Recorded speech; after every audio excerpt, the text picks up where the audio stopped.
Si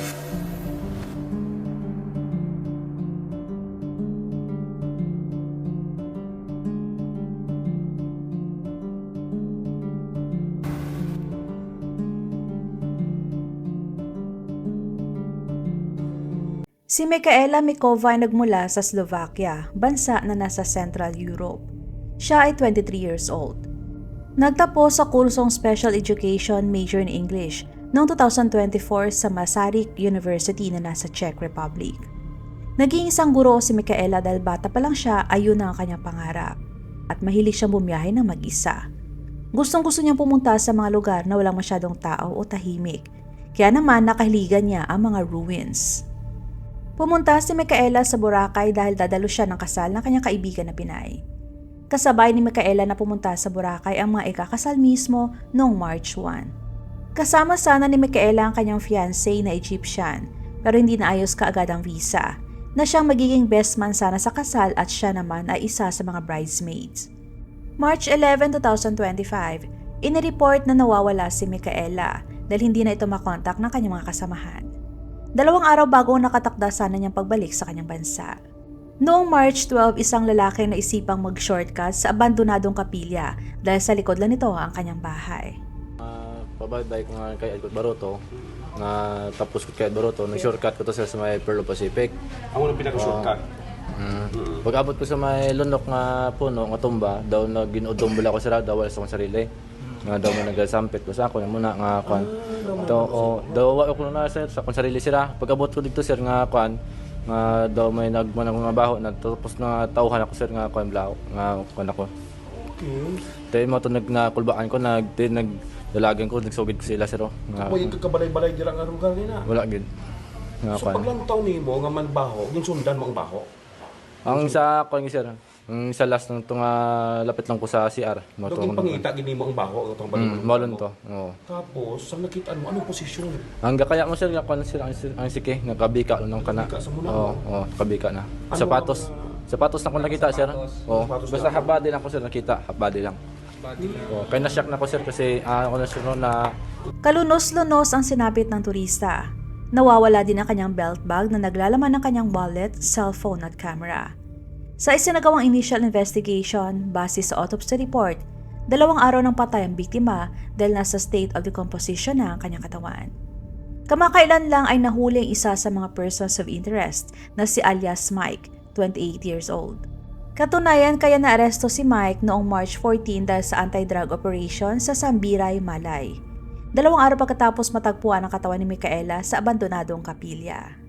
March 16, kinasuhan si Mike ng violation of Republic Act 9165 o yung Comprehensive Dangerous Drug Act of 2002. Ngunit habang nakadetained, binabagabag umano siya ng kanyang konsensya tungkol sa pagkamatay ni Michaela.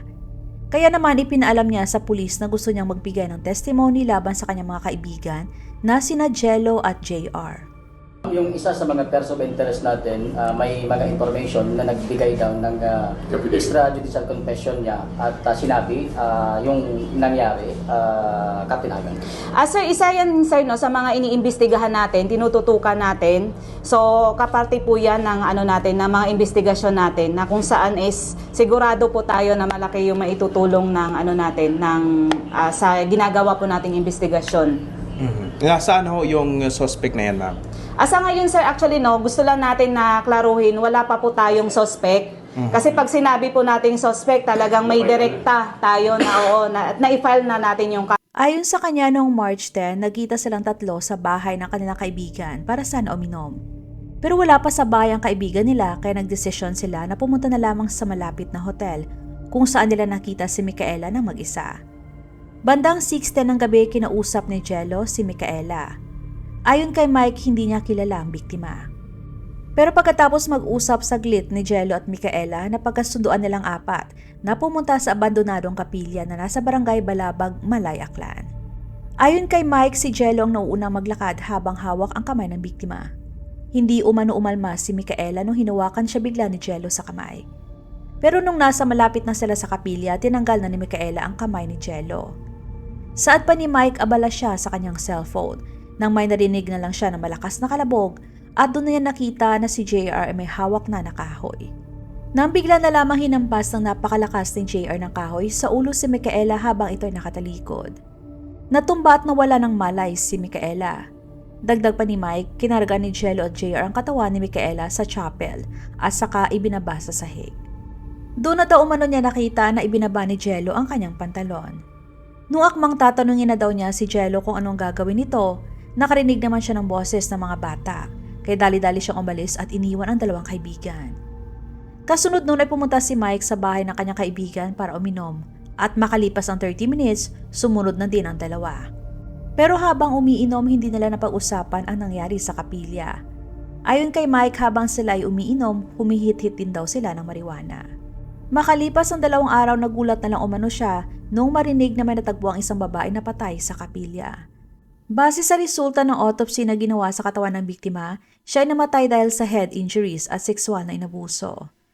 Noong nakaraang Lunes, inanunsyo ng PNP na 2 sa 3 persons of interest ay nasa kustodiya na ng Police Regional Office 6. Ayon kay Chief Police Colonel Randolph Tuanyo, mula sa 9 na mga witnesses kaya nila nakilala ang 3 persons of interest.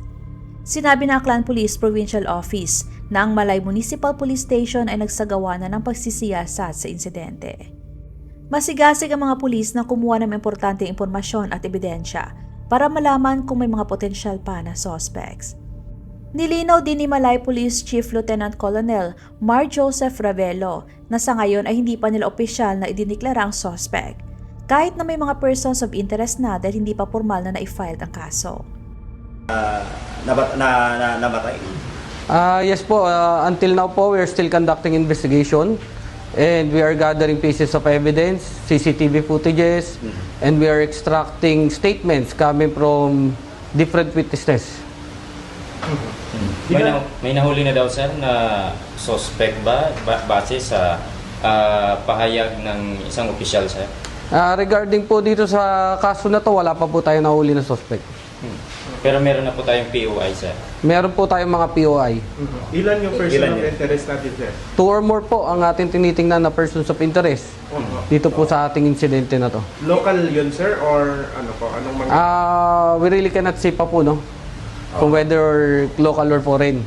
Para hindi naman po magkaroon ng idea yung ating pong would-be suspect. Sa national TV, nasabi ho ninyo na may isang foreigner at may isang lokal Na- Boracay na POI.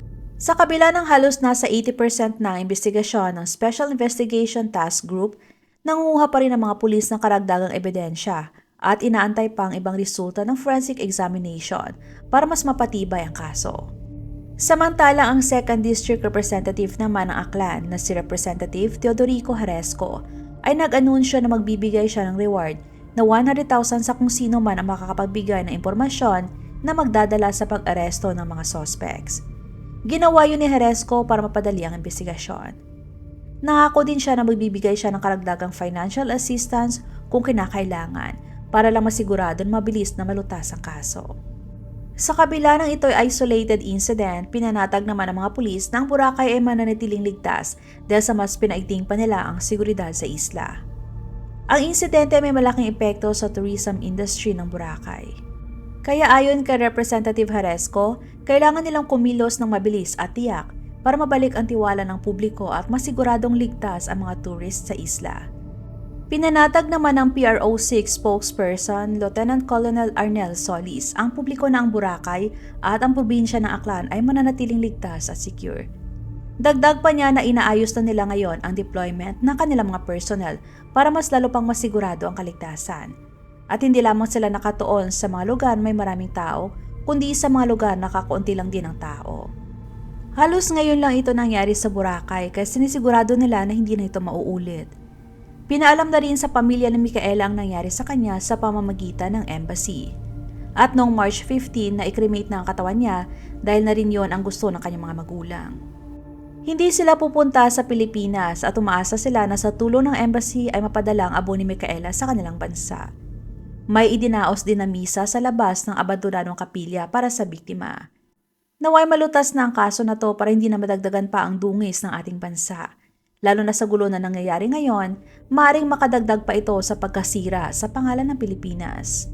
Sana mabigyan ng hustisya ang biktima at ang mga naiwan niya na mahal sa buhay. Please support po my second channel na Usaping Krimen. Salitan ang pag-upload ko sa kada channel, kaya kung gusto niyo na makapanood ng crime story araw-araw, maaari lamang po na i-check ang bawat channel para sa mga panibagong videos. Maraming salamat!